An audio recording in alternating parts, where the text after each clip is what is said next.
থাকে যা চিরকাল তার সাথে বসবাস করে। প্রথম, স্বপ্ন। দ্বিতীয়, অজুহাত। মানুষ হাজার হাজার স্বপ্ন দেখতে পারে। আমাকে এই কাজ করতে হবে, আমাকে ওখানে ঘুরতে যেতে হবে, আমায় জীবনে এই অসম্ভব কাজ বাস্তবায়িত করে দেখাতে হবে, আদি ইত্যাদি। এবার ঠিক যেমন স্বপ্ন দেখেন সেইভাবে অজুহাতও খুঁজে নিয়ে আসেন। আমি এই স্বপ্ন পূরণ করতে পারলাম না, কারণ আমাকে কেউ সাহায্যই করলো না, কারণ আমি দুর্বল হয়ে পড়েছিলাম, কারণ আমার কাছে সময়ই ছিল না, আদি ইত্যাদি। এবার সাফল্য এবং অসফলতার মাঝখানে এই ধরনের সংঘর্ষ হতে থাকে। সাফল্য তখন লাভ করা সম্ভব যখন আপনার স্বপ্ন আপনার অজুহাতের থেকে অনেক বড় হয়, আর অসফলতা তখন পাবেন যখন আপনার অজুহাত আপনার স্বপ্নের থেকে অনেক বড় হয়। আপনি যদি সাফল্য লাভ করতে চান তাহলে চেষ্টা করতে থাকুন, পরিশ্রম করুন। যদি অসফল হন তাহলে ভয়ভীত হওয়ার কোনো প্রয়োজন নেই। নিজের ভুল বুঝুন, তাকে শুধরে নিন, আবার চেষ্টা করুন। কিন্তু যদি নিজের জীবনে অজুহাত নিয়ে আসেন তখন স্বপ্ন কখনো পূরণ হবে না। আসুন আমার সাথে ভালোবেসে বলুন, রাধা রাধা। এই সংসারের সব থেকে কঠোর ধাতুর মধ্যে একটি হলো লোহা। লোহা দিয়ে আমরা অনেক অস্ত্র শস্ত্র লাভ করি, অনেক বস্তুও লাভ করি। এবার এই লোহাকে কাটার জন্য, একে কোনো আকার দেওয়ার জন্য কি প্রয়োগ করতে হয়? লোহা। এবার এই কথাটা আমরা সকলেই জানি যে লোহার দ্বারাই লোহাকে কাটতে হয়। এবার এই কথা আমি আপনাকে কেন বলছি? এরপরে খুব বড় একটা প্রশ্ন আসে যা খুব বড় শিক্ষা দিয়ে যায়। এটা কেন হয় যে আমরা একটা লোহা দিয়ে একটা লোহাতে আঘাত করছি, কিন্তু যে লোহা দ্বারা আঘাত করছি তার আকার বদলাচ্ছে না, যার ওপর প্রহার করছি তার আকার বদলাচ্ছে? এতে পার্থক্যটা কোথায়? পার্থক্য হলো তাপমাত্রার। দেখুন, যে লোহাকে আমরা কাটতে চাই তার তাপমাত্রা বাড়াতে হয়, তাকে গরম করতে হয়। আর যে লোহা দ্বারা আমরা আঘাত করতে চলেছি সেই লোহা আমাদের ঠান্ডা রাখতে হয়। অর্থাৎ ঠান্ডা লোহা গরম লোহাকে কেটে দেয়। এবার এই শিক্ষা কি আমাদের জীবনে যথেষ্ট নয়? আমাদের জীবনে অনেক সমস্যা আসতে পারে, কিন্তু আমাদের এই বিষয়ে বিশেষ খেয়াল রাখতে হবে যে আমাদের মনকে আমরা যেন ঠান্ডা রাখি, এই মস্তিষ্ককে শান্ত রাখতে হবে।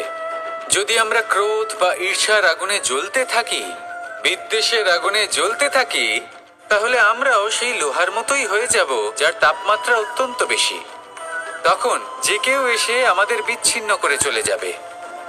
মনে রাখবেন, যিনি যত বেশি স্থির বুদ্ধির অধিকারী, যিনি হলেন সব থেকে বেশি শান্ত, তিনি হলেন সব থেকে বেশি বলশালী। তাহলে শান্ত থাকুন আর আমার সাথে ভালোবেসে বলুন, রাধা রাধা। মানুষের দুটো রূপ রয়েছে। এক, আমাদের এই মুখ যা শুধুই চোখে দেখা যায়, আর দ্বিতীয় আমাদের এই মন যা শুধুমাত্র অন্তরাত্মা দ্বারা দেখা যায়। এবার আমাদের এই মুখ তা ঈশ্বর সকলকেই আগে থেকেই প্রদান করেছেন, কিন্তু এই মন কেমন হবে তা আমাদের জীবনের অনুভূতি এবং আমাদের জীবনের লক্ষ্য এগুলি সুনিশ্চিত করে। অর্থাৎ নেত্র দিয়ে দেখা যায় আমাদের এই মুখ, তা শুধুই এই কারণে প্রয়োজন যাতে সংসার আমাদের দেখতে পায়, আমাদের চিনতে পারে। কিন্তু যদি এই সংসারে আপনি প্রকৃত অর্থে মান সম্মান লাভ করতে চান, তাহলে নিজের অন্তরাত্মাকে আপনাকে বিকশিত করতেই হবে। দেখুন, কথায় আছে এই যে অসুর, তা শারীরিকভাবে উপস্থিত নয়, তা মনের মধ্যে থাকে। যদি এই মন থেকে অসুরকে বের করে দেওয়া যায় তাহলে শরীরে তা উপস্থিত থাকবেই না। তাই মনকে শুদ্ধ করুন আর আমার সাথে ভালোবেসে বলুন, রাধা রাধা। পরিশ্রম। এই শব্দগুলি শুনতে হয়তো ছোট মনে হয়, কিন্তু এর মূল্য অনেকটাই অধিক। এবার প্রয়াসও কিন্তু দুই ধরনের হয়। একটা প্রয়াস তাই যা আমরা নিজের মন থেকে, অন্তর থেকে সমগ্র শক্তি দিয়ে করার চেষ্টা করি। এবারে এই প্রয়াস প্রচেষ্টার নামান্তর। কিছু প্রয়াস এমন হয় যেমন দ্রুত ক্রীড়া খেলা। মানুষ বলেন আজ একটু প্রয়াস করি, একটু দ্রুত ক্রীড়া খেলেই দেখি, যদি বিজয়ী হই তবে ভালো ব্যাপার, যদি না হই তবে আর কখনো খেলবো না। এটাও কিন্তু প্রয়াস, কিন্তু এই প্রয়াস পরিশ্রম নয়।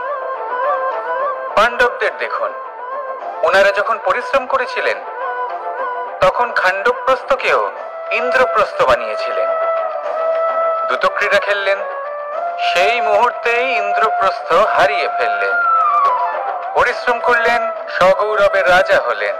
দ্রুত ক্রীড়া খেললেন, তখন এক মুহূর্তে রাজা থেকে নিঃস্ব হয়ে গেলেন। সারমর্ম এটাই যে দ্রুত ক্রীড়া কখনো কখনো আপনার মিত্র হতে পারে, কখনো সে আপনাকে বিজয়ী করতে পারে, কিন্তু প্রয়াস এবং পরিশ্রম যখন একসাথে মিলিত হয় তখন তা সর্বদাই আপনার সাথে থাকে। প্রয়াস করতে থাকুন, পরিশ্রম করতে থাকুন, আর আমার সাথে ভালোবেসে বলুন, রাধা রাধা। কখনো কোনো চাতককে দেখেছেন? একটা চাতক বর্ষার জন্য অপেক্ষা করে, সেই বর্ষার জলে নিজের তৃষ্ণা নিবারণ করে, নয়তো সারা বছর তৃষ্ণার্ত থেকে যায়। ও আকাশের দিকে তাকিয়ে থাকে আর অপেক্ষা করে যে কবে বর্ষা হবে আর কবে আমি আমার তৃষ্ণা নিবারণ করব। সেখানে অন্যদিকে একটি কাক বা একটা পায়রা, এরা কি করে? যেখানে জল পায় পান করে নেয়, যেখানে খাবার পায় খেয়ে নেয়, আত্মীয় স্বজন বন্ধু বান্ধব যাকেই পায় তার সাথে সময় কাটায়, খাবার খায় আর চলে যায়। এবার এদের মধ্যে মিল কোথায়, পার্থক্য কোথায়? দুজনের কাছেই ডানা রয়েছে, দুজনেই উড়তে পারে। এই আকাশ হলো ওদের, খাবারের দানা ওদের। পার্থক্য হলো তাদের অভিলাষার, পার্থক্য হলো তাদের আকাঙ্ক্ষার, পার্থক্য জীবন যাপনের ধরনের। এবার যত বেশি আকাঙ্ক্ষা থাকবে, যত দামি জীবন যাপন করার ইচ্ছে থাকবে, তত বেশি কষ্ট আপনাকে সহ্য করতে হবে। আবার অন্যদিকে জীবন যত সরল হবে, জীবন যাপন যত সরল হবে, সমস্যা ততটাই কম হবে। তাই সবসময় চেষ্টা করবেন আপনার মানসিকতা এবং আপনার জীবন যেন সরল হয়। ভালোবাসতে থাকুন, যদি কেউ আপনাকে ভালোবাসে তাকেও আপনি ভালোবাসা ফিরিয়ে দিন। তাদের সাথে কথা বলুন, কিছু তাদের কথা শুনুন, কিছু নিজের কথা বলুন, দেখবেন সকল তাপ উত্তাপ দূর হয়ে গেছে। এটাই তো হলো জীবনের সারমর্ম। তাই প্রেমে থাকুন, ভালোবাসুন, আর ভালোবেসে আমার সাথে বলুন, রাধা রাধা। একবার একজন সাধক ওনার শিষ্যদের একটা কাজ দিলেন, একটা দুর্লভ জড়িবুটি নিয়ে আসতে বললেন। এতটাও কঠিন কাজ সেটা ছিল না, কারণ সকল শিষ্য জানতেন যে এই দুর্লভ জড়িবুটি কোথায় পাওয়া যায়। পর্বতের শিখরে। কঠিন কাজ কোনটা? সেখানে পৌঁছনোর সেই পথ, যা ছিল কাঁটায় জর্জরিত, পাথরে পরিপূর্ণ, যেখানে পিছলে পড়ার আশঙ্কা রয়েছে এবং গভীর ক্ষত পেতে পারে সবাই। এবার বেশ কয়েকজন শিষ্য গেলেন, তার মধ্যে কয়েকজনই সেই জড়িবুটি নিয়ে আসতে পারলেন। কারণটা কি ছিল? কিছু শিষ্যের মনোযোগ ছিল শুধুমাত্র লক্ষ্যের দিকে, অর্থাৎ পর্বতের সেই শিখরে। কিছু শিষ্যের মনোযোগ ছিল পথের এই সংকটগুলির ওপর। কিছুজন নিজের সমস্ত মনোযোগ, সমস্ত শক্তি কেন্দ্রীভূত করলেন শুধুমাত্র লক্ষ্যের দিকে। বাকিরা মনোনিবেশ করলেন এই সংকটের থেকে নিজেকে বাঁচাতে। কিন্তু যাদের মনোযোগ শুধু লক্ষ্যের দিকে ছিল, শুধু তারাই জড়িবুটি নিয়ে আসতে পারলেন। কারণ কি ছিল? একটা সহজ ব্যাপার যা আমাদের বুঝতে হবে। আমরা যদি লক্ষ্যে পৌঁছতে চাই, তাহলে বিপদের সম্মুখীন তো আমাদের হতেই হবে, আর কোনো বিকল্প নেই। যন্ত্রণাও হবে, পায়ে কাঁটাও হয়তো ফুটতে পারে, হয়তো পড়েও যেতে পারেন, হয়তো রক্তপাতও হতে পারে। কিন্তু তার সাথেই সাফল্য অর্জনের যে আনন্দ, সেটাও পাওয়া যায়। সেই জন্য নিজের মনোযোগ সবসময় লক্ষ্যের দিকে রাখুন, পথের সেই বিপদগুলির দিকে নয়। সত্যি কথা বলতে এই বিপদ, এটা কিছুক্ষণের, আজ আছে কাল নাও থাকতে পারে। কিন্তু যদি লক্ষ্যকে প্রাপ্ত করতে পারেন, তাহলে তার আনন্দ আপনার সাথে সারা জীবন রয়ে যাবে। তাহলে লক্ষ্য প্রাপ্ত করুন আর আমার সাথে ভালোবেসে বলুন, রাধা রাধা। এ কি? আমি কখন থেকে এখানে অপেক্ষা করছি, হাত পেতে দাঁড়িয়ে রয়েছি যাতে একটা ফল আমার হাতে এসে পড়ে এবং সেটা আমি খেতে পারি। কখন থেকে অপেক্ষা করছি, কিন্তু সেটা হচ্ছেই না। এবার আপনি বলবেন যে এসব কি বলছি, এ কি অদ্ভুত কথা বলছি। যদি ফল খেতে হয় তাহলে আমাকে বৃক্ষে চড়তে হবে, ফলের কাছে পৌঁছতে হবে, তবেই তো ফল পাবো। এবারে এটা অত্যন্ত সহজ ব্যাপার, কিন্তু এই বিষয়টা আপনি নিজের জীবনের প্রসঙ্গে ভেবে দেখুন। লক্ষ্য কোথায় আছে আপনি জানেন, সেই লক্ষ্যে পৌঁছানোর পথ কি সেটাও আপনি জানেন, সেই পথে চলার ক্ষমতাও আপনার রয়েছে, কিন্তু তাও আপনি নিজের লক্ষ্য লাভ করতে পারছেন না। কেন? কারণ আপনি অপেক্ষা করছেন যে লক্ষ্য আপনার সামনে চলে আসবে, কিন্তু তা হয় না। লক্ষ্য সে যাই হোক না কেন, ধন হোক, প্রেম হোক, কোনো সম্মান হোক বা মোক্ষ হোক, যদি আপনি তার দিকে অগ্রসর না হন তাহলে ফল প্রাপ্তি অসম্ভব ব্যাপার, তা কোনোদিনই হবে না। সেই জন্য আপনার চোখের সামনে আপনি যদি নিজের লক্ষ্যকে দেখতে পান তাহলে উঠুন এবং সেই দিকে অগ্রসর হতে শুরু করুন। নিজের অন্তরের সকল অশুভ গুণ দূর করুন, অলসতা ত্যাগ করুন, অজ্ঞানতা ত্যাগ করে দিন এবং চলতে থাকুন। অবশ্যই মনোবাঞ্ছিত ফল লাভ করতে পারবেন। মনে রাখবেন, চলতে থাকলে তবেই লক্ষ্য প্রাপ্তি হবে। অপেক্ষার দ্বারা শুধুমাত্র মৃত্যু লাভ হবে। আসুন আমার সাথে ভালোবেসে বলুন, রাধা রাধা। একবার একটা শেয়াল বনে বিচরণ করছিল। ও একটা ছোট্ট শাবক দেখতে পেল। ও ভাবলো, আজ একেই আমি খাবার হিসেবে গ্রহণ করব। আশেপাশে দেখলো কেউ দেখছে না তো, কেউ ছিল না, আর সেই শাবকের ওপর আক্রমণ করলো, যা হলো একটা ঘোর অপরাধ। বনের নিয়ম অনুসারে আপনি কখনোই শাবকের ওপর আক্রমণ করতে পারেন না। তারপর এই খবরটা যখন রাজা সিংহ জানতে পারলেন, সভার আয়োজন করলেন। কিন্তু সেখানে শেয়াল বলল, আমি তো এরকম কিছু করিনি। কিন্তু যদি আপনি এরকম বলেন, কোনো প্রমাণ দিন, এর কোনো সাক্ষী আছে?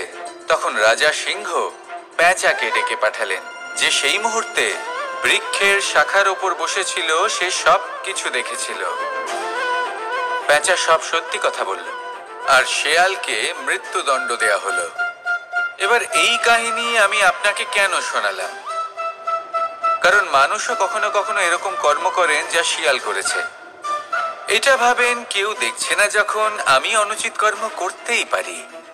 কিন্তু না, আপনি যাই করুন না কেন, কেউ না কেউ অবশ্যই তা দেখছে।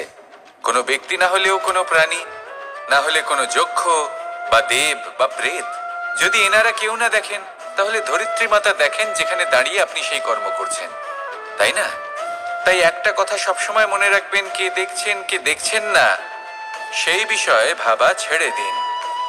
এটা খুব সহজ কথা। আপনি যদি উচিত কর্ম করেন, উচিত ফল পাবেন। যদি অনুচিত কর্ম করেন, তাহলে আপনি অনুচিত ফল অবশ্যই পাবেন। সেই জন্য উচিত পথে চলতে থাকুন, উচিত কর্ম করতে থাকুন, আর আমার সাথে ভালোবেসে বলুন, রাধা রাধা। আমি অনেক সংখ্যক মানুষকে দেখেছি, তাদের কাছে অত্যাধিক জ্ঞান আছে, শিল্প আছে, ধন আছে, কীর্তি আছে, কিন্তু তারা এই সব কিছু নিজেদের কাছেই রাখেন, এই সমাজে বিতরণ করেন না। কারণ হলো ভয়। ওনাদের মনে হয় যে যদি আমি এই সব কিছু সমাজে বিতরণ করি, তাহলে সমাজ আমার শিল্প হোক, ধন হোক, জ্ঞান হোক, কীর্তি হোক, সবকিছু চুরি করে নিয়ে যাবে, আর তার বদলে আমি কিছুই পাবো না। এটা কিন্তু সত্য নয়। সত্য হলো এটাই যে যদি আপনি নিজেকে এই সংসারের প্রতি সমর্পিত করেন, তাহলে এই সংসার আপনার প্রতিও সমর্পিত থাকবে।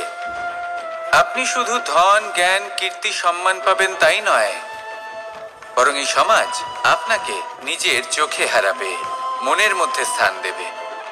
তাই এই ভয় ত্যাগ করে দেখুন কিভাবে এই সমাজ আপনাকে প্রেম সমর্পণ করে। আসুন আমার সাথে ভালোবেসে বলুন, রাধা রাধা। সেই কখন থেকে এই পুস্তকটিকে দেখছি, কিন্তু এর থেকে আমি কোনো জ্ঞান লাভ করতেই পারছি না। এবার আপনি বলবেন যে আজ কেমন বিচিত্র কথা বলছি আমি। যদি এই পুস্তক থেকে আমাকে জ্ঞান লাভ করতে হয়, তাহলে শুধুই তাকিয়ে থাকলে হবে না। আমাকে এই পুস্তককে খুলতে হবে, পড়তে হবে, তাকে বুঝতে হবে, তবেই তো জ্ঞান প্রাপ্তি হবে। বড়ই সহজ একটা ব্যাপার, কিন্তু একে যাপন করা অত্যন্ত কঠিন, তাই না? আপনি নিজেকেই দেখে নিন।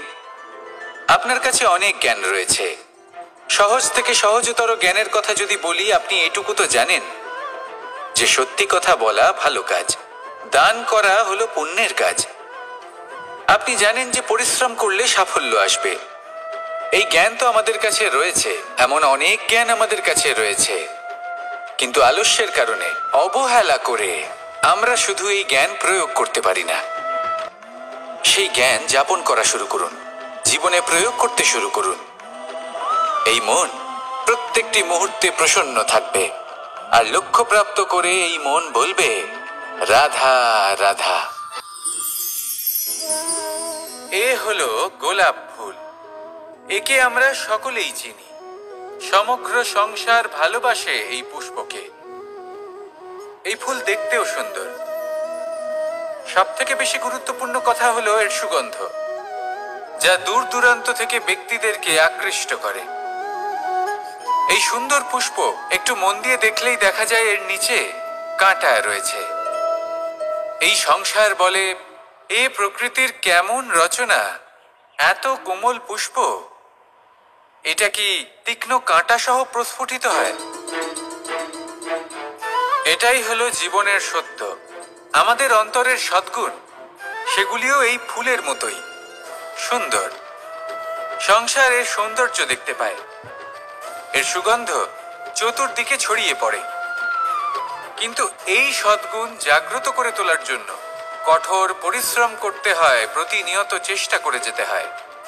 তাই জন্য যদি আপনি জানেন আপনার পথ উচিত, কিন্তু তা কাঁটায় পরিপূর্ণ, তাহলে থামবেন না, চলতে থাকুন। একবার যদি অন্তরের সদ্গুণ জাগ্রত হয়, তাহলে এই সংসার এই সৌন্দর্য দেখবে আর সুগন্ধে আকর্ষিত হয়ে আপনার কাছে আসবে। এই মন, এই জীবন প্রসন্ন হয়ে বলবে, রাধা রাধা।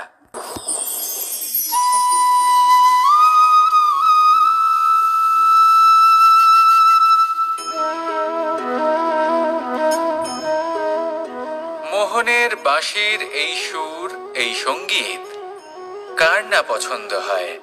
সবারই খুব ভালো লাগে। এবার এই সুর আসে কোথা থেকে? কেউ বলবেন কৃষ্ণের হৃদয় থেকে। সত্য কথা, এই সুর হৃদয় থেকে নির্গত হয় এবং প্রকট হয় এই বাঁশি থেকে।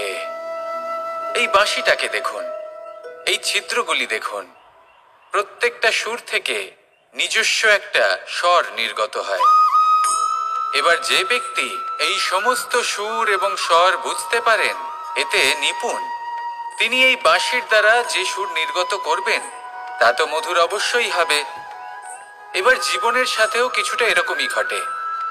জীবনের কিছু নীতি থাকে, অর্থ, কুটুম্ব এবং আধ্যাত্মিক। যদি জীবনের প্রত্যেকটা মুহূর্ত সুখময় হয় এরকম আপনি চান, তাহলে এই তিনটি নীতিতে আপনাকে নিপুণ হতে হবে।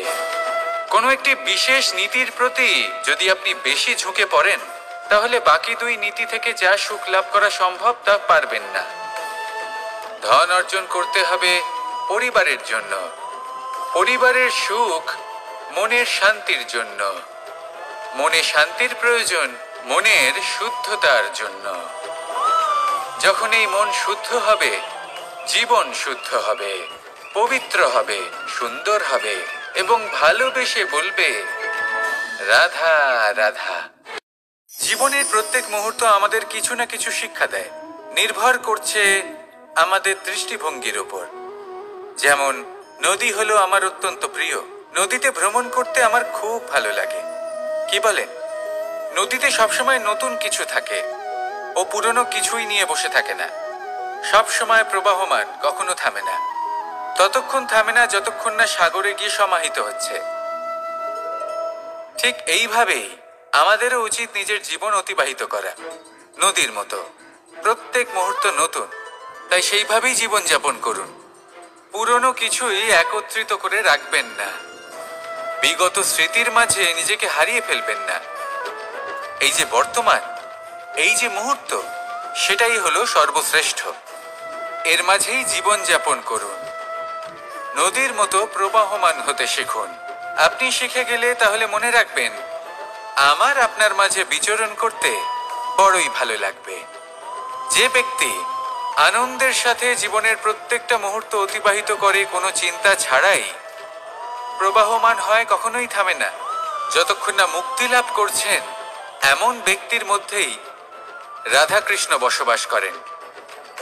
তাহলে আসুন আমার সাথে ভালোবেসে বলুন, রাধা রাধা।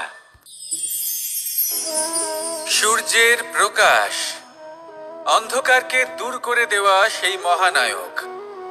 এই সূর্যের প্রকাশ যখন পৃথিবীতে এসে পৌঁছয়, কি হয়? এই পৃথিবী জেগে ওঠে, প্রত্যেক প্রাণী জেগে ওঠে, মানুষ জেগে ওঠে, নিজের কর্ম করেন, জীবন যাপন করেন। এই ঘুমের মৃতপ্রায় স্থিতি কাটিয়ে উঠে জীবন যাপন করতে শেখেন। এটাই হলো প্রভাব সূর্যের প্রকাশের। এবার এই প্রকাশ যে সূর্যের থেকে পাই, তিনি কি করেন? তিনি নিজেকে জ্বালান আমাদের জীবন প্রদান করার জন্য। প্রত্যেকটা মুহূর্ত তিনি তাপ সহ্য করেন, আমরা যাতে সেই প্রকাশ লাভ করি। এটাই হলো জীবনের সারমর্ম। যদি আপনিও এই সংসারে প্রকাশ ছড়িয়ে দিতে চান, তাহলে আপনাকেও তপ্ত হতে হবে, নিজে জ্বলতে হবে, সেই কর্ম করতে হবে যেটা কঠিন হতে পারে কিন্তু আসলে শ্রেষ্ঠ। তবেই এই সংসারের সেবা করতে পারবেন, সংসারকে পথ দেখাতে পারবেন। নিজের অন্তরের প্রকাশ জাগ্রত করুন, তবেই সেই সকল ব্যক্তি যারা পাপের অন্ধকারে নিমজ্জিত হয়ে আছেন, তারা জাগ্রত হবেন। সেই সকল ব্যক্তিকে জাগিয়ে তুলুন, প্রেরিত করে তুলুন সুখী হওয়ার জন্য, যারা সুখী হতে পারছেন না। সেই সকলকে প্রেরিত করুন সাফল্য লাভের, যারা সফল হতে পারছেন না। নিজের অন্তরের সূর্যকে জাগ্রত করুন, চারিদিকে শুধু প্রকাশই প্রকাশ হবে, জীবনই জীবন থাকবে, আনন্দই আনন্দ থাকবে। আর এই মন বারবার প্রসন্ন চিত্তে বলে উঠবে, রাধা রাধা। মানুষ কখনো কখনো সময়কে নিয়ন্ত্রণ করতে চেষ্টা করে, কখনো কখনো সময়ের গুরুত্ব বুঝতে পারে না। এটা ভাবে যে এই কিছু মুহূর্ত কেটে যাক, একে অতিবাহিত করি, তাহলে কি বা হবে, কয়েকটা মুহূর্ত মাত্র। কিন্তু তা নয়। আজকের একটা মুহূর্ত ভবিষ্যতের অনেক বড় পরিবর্তনের ভিত হতে পারে। আজকের একটা মুহূর্ত আপনার ভবিষ্যৎকে উজ্জ্বল করে তুলতে পারে। সেই জন্য ছোট ছোট মুহূর্তগুলিকে অদেখা করবেন না। সময়কে কাজে লাগান, পূর্ণরূপে কাজে লাগান। এবার যদি আপনি কাউকে সাহায্য করতে চান আর সেই কারণেই যদি থেমে থাকেন, তাহলে ঠিক আছে, কারণ আপনি কাউকে সাহায্য করে তার জীবনকে আরো ভালো করে তুলতে চাইছেন, আরো শ্রেষ্ঠ করতে চাইছেন। এই পুণ্য, এই কর্ম ফিরে আপনার কাছেই আসবে আর আপনার জীবনকে শুভ করে তুলবে। কিন্তু যদি আপনি আলস্যের কারণে থেমে থাকেন এবং কিছুই না করেন, সময় নষ্ট করেন, তাহলে কিন্তু একটাই ঘটনা ঘটবে, আপনার ভবিষ্যৎ বিপদগ্রস্ত হয়ে পড়বে, আর কিছুই নয়। সেই জন্য এটা বোঝা প্রয়োজন যে কখন থামতে হবে এবং কেন থামতে হবে। যদি আপনার থামার কারণ এবং সময় অনুচিত হয়ে থাকে, তাহলে আপনার ভবিষ্যৎ কখনোই উচিত হতে পারে না। সেই জন্য সময়কে সম্মান করুন আর পূর্ণ ব্যবহার করতে শিখুন। আর আমার সাথে ভালোবেসে বলুন, রাধা রাধা। জীবনে সবসময় সেটা হয় না যা আমরা চাই, তেমন ভাবে হয় না যেমন ভাবে আমরা চাই। এবার তাতে আমরা দুঃখ পাই, নিরাশ হয়ে পড়ি, ভাগ্যকে দোষ দিই অথবা অন্য কাউকে বা নিজেকে। কিন্তু সত্যটা কি, সেটা আমাদের জানতে হবে। এই সংসার নির্মিত হয়েছে পাহাড় দ্বারা এবং পাথর দ্বারা, তাই প্রত্যেক স্থানে ছোট ছোট ছোট ছোট নুড়ি পাথর তো অবশ্যই থাকবে, এগুলো এড়িয়ে যাওয়া সম্ভব নয়। আর এই কথাটা আমরা সকলে জানি। এবার এইভাবেই আমাদের জীবনে নানান রকমের সমস্যা লেগেই থাকে, এর হাত থেকে কোনোভাবেই নিস্তার পাওয়া সম্ভব নয়। একটা সমস্যা এড়াতে যান, দ্বিতীয় চলে আসবে, দ্বিতীয় সমস্যা এড়াতে যান, তৃতীয় চলে আসবে। কিন্তু সমস্যা জীবনে থাকবেই, আর আপনাকে সাহায্য করার জন্যই থাকবে কোনো না কোনো রূপে। আপনার চারপাশে পাথর আছে, এটা আপনার উপর নির্ভরশীল আপনি কি করবেন, কোন পথে অগ্রসর হবেন এবং কিভাবে অগ্রসর হবেন।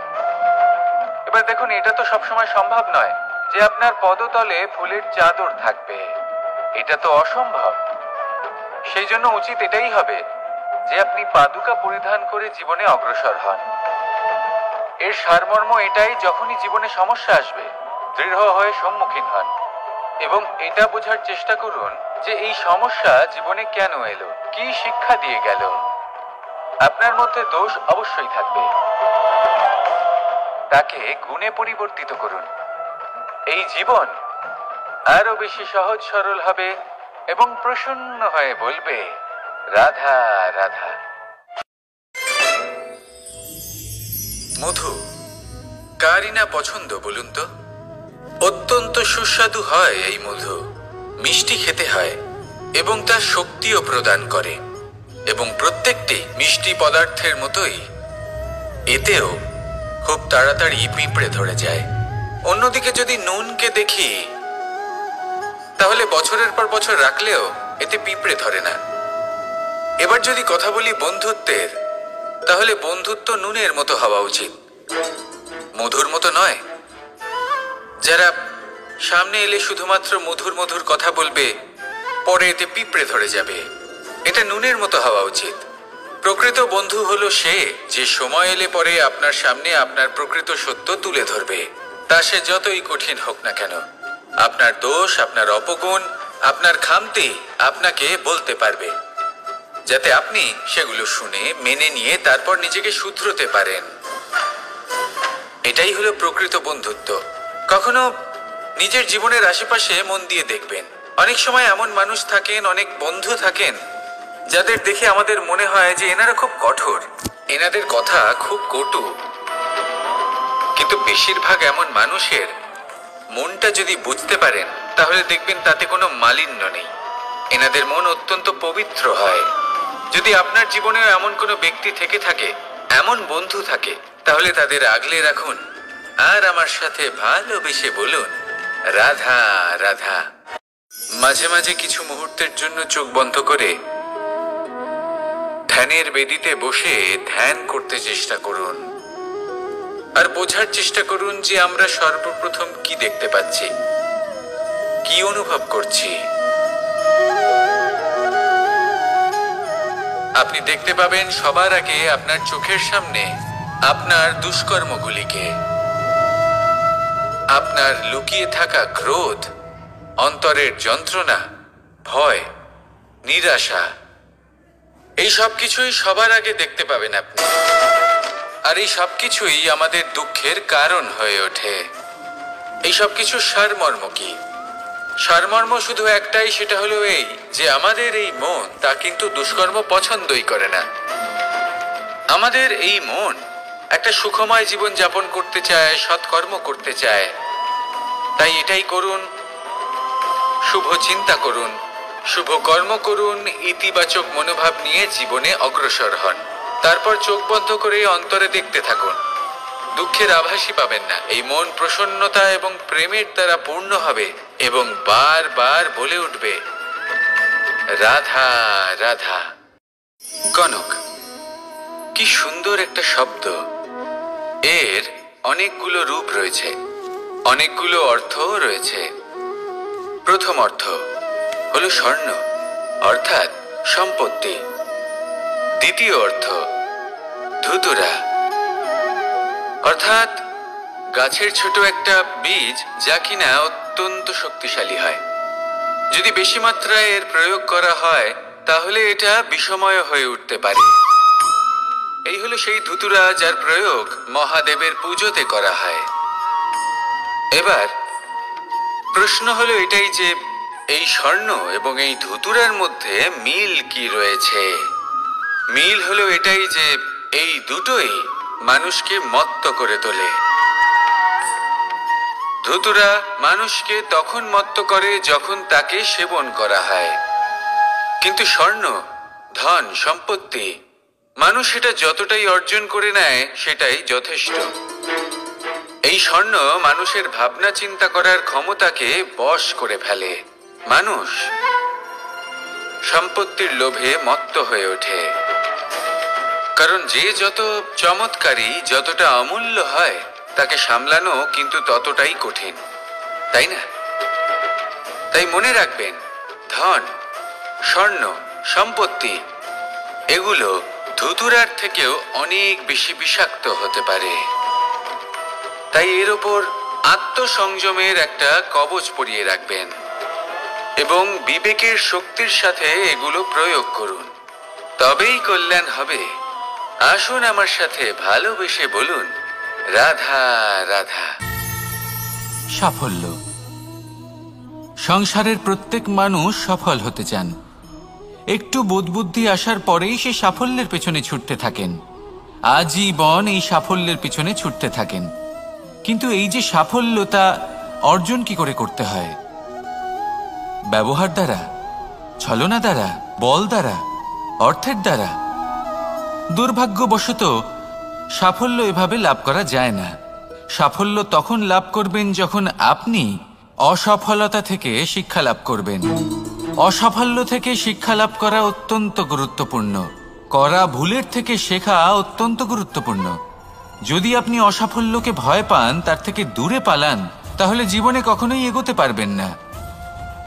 অসফলতা আসেই আপনাকে এটা বোঝানোর জন্য যে সাফল্য কিভাবে অর্জন করা যেতে পারে। তাহলে অসফলতাকে স্বাগত জানান, তার থেকে শিখুন। নিশ্চিত রূপে সাফল্য আপনার কাছে আসবেই আসবে। আর এই মন তা সুপ্রসন্ন হয়ে বলবে, রাধা রাধা। কখনো কোনো বৃক্ষকে দেখেছেন? এই ধরিত্রী থেকে ততটুকুই জল নেয় যতটুকু তার প্রয়োজন। কোনো প্রাণীকে দেখুন, এই প্রকৃতি থেকে ততটুকুই খাবার গ্রহণ করবে যতটুকু তার খিদে রয়েছে। খিদে মিটে গেলে আর খাবে না।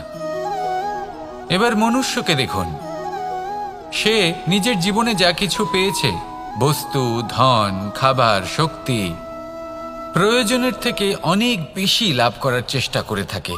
প্রয়োজনের থেকে বেশি যদি পেয়েও যায়, তাহলেও তার কম মনে হয়। এবার এরকম ঠিক কেন হয়? এর পিছনের কারণ কি? কারণ হলো লোভ। লোভের আগুন কিছু এমন হয়, যদি মানুষের মনে একবার প্রজ্বলিত হয়, তাহলে শুধু বাড়তেই থাকে। ততক্ষণ বাড়বে যতক্ষণ না আপনি নিজে তাকে বাধা দিচ্ছেন। তবে এই লোভের আগুন নিয়ন্ত্রণ করা সম্ভব। পরিমিতিবোধ, পরিমিতিবোধের চিন্তা। আপনাকে শুধু নিজেকে একটা সরল প্রশ্ন করতে হবে। যখনই মনের মধ্যে কোনো বস্তুর প্রতি, শক্তির প্রতি, ধনের প্রতি, ভোজনের প্রতি লোভ বেড়ে যায়, নিজেকে প্রশ্ন করুন, এটা কি আমার কাছে ততটাই প্রয়োজনীয় যতটা একটা বৃক্ষের কাছে জল, যতটা একটা প্রাণীর কাছে ভোজন? এটা কি ততটাই প্রয়োজনীয়?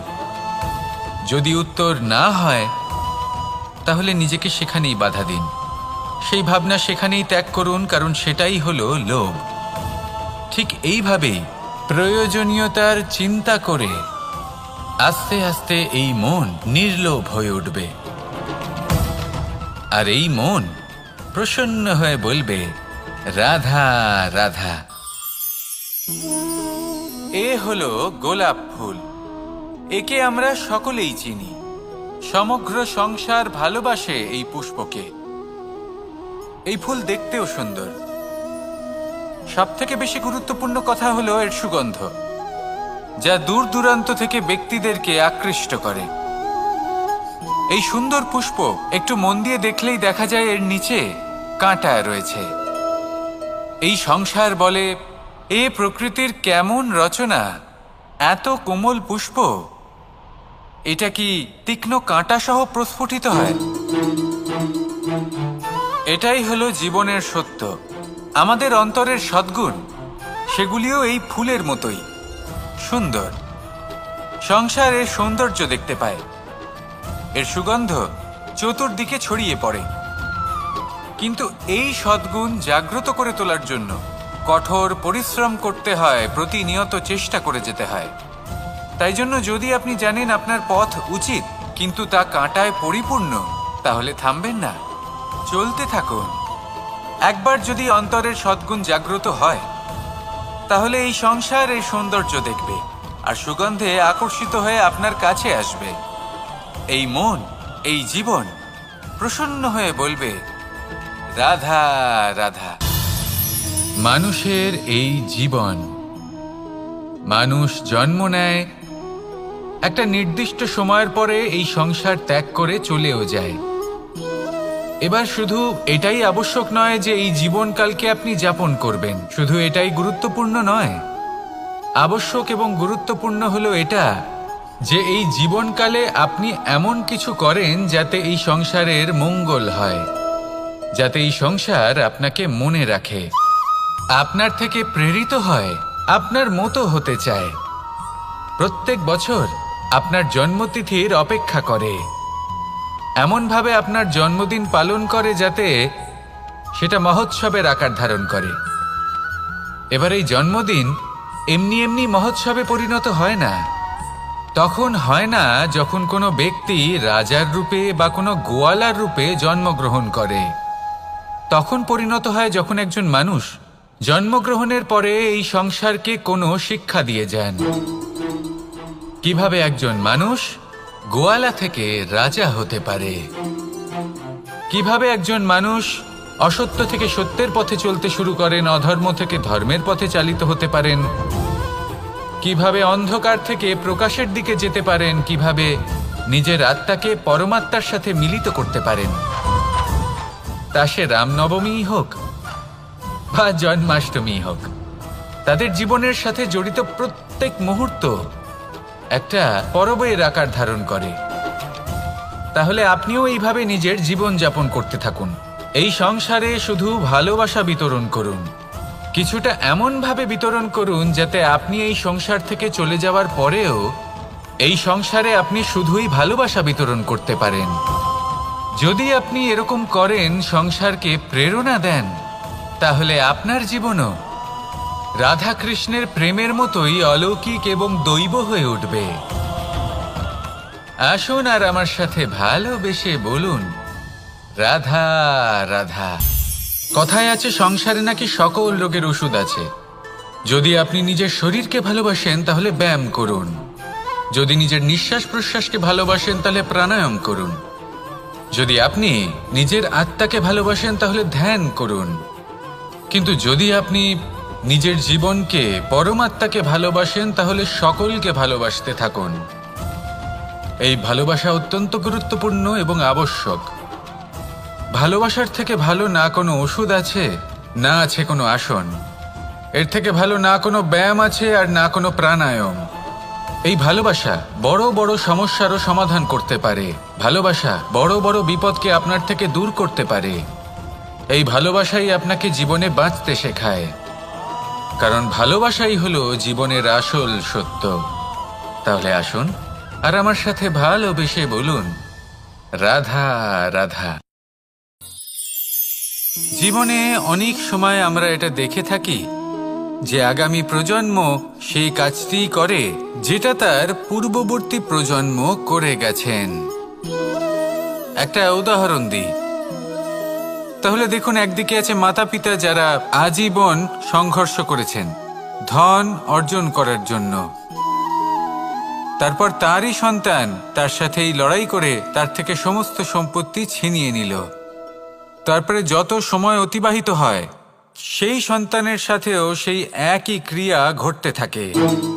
তার সন্তান তার সমস্ত সম্পত্তি ছিনিয়ে নেয়। তাহলে এমন কি সঞ্চয় করবেন যা পরবর্তী প্রজন্মকে দিয়ে যেতে পারেন সেই বিষয়ে ভাবুন। ভেবে দেখুন, এই যে ধন সঞ্চয় আপনি করছেন এর আসলে লাভ কি? অবশ্যই আবশ্যক, কিন্তু এটাই কি শুধু সবথেকে গুরুত্বপূর্ণ বিষয় যেখানে আপনি জানেন যে আপনি এই সম্পত্তি ভোগ করতে পারবেন না, কারণ এই সমস্ত সম্পত্তি আপনাকে পরবর্তী প্রজন্মের হাতে সঁপে দিতে হবে।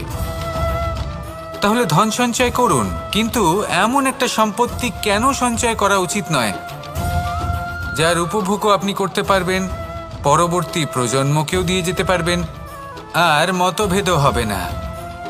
এমন সম্পত্তি আছে, আর এই সম্পত্তি হলো প্রেম। যদি আপনার মনে কোনো কিছু সঞ্চয় করার বাসনা জেগে ওঠে, তাহলে প্রেম সঞ্চয় করুন।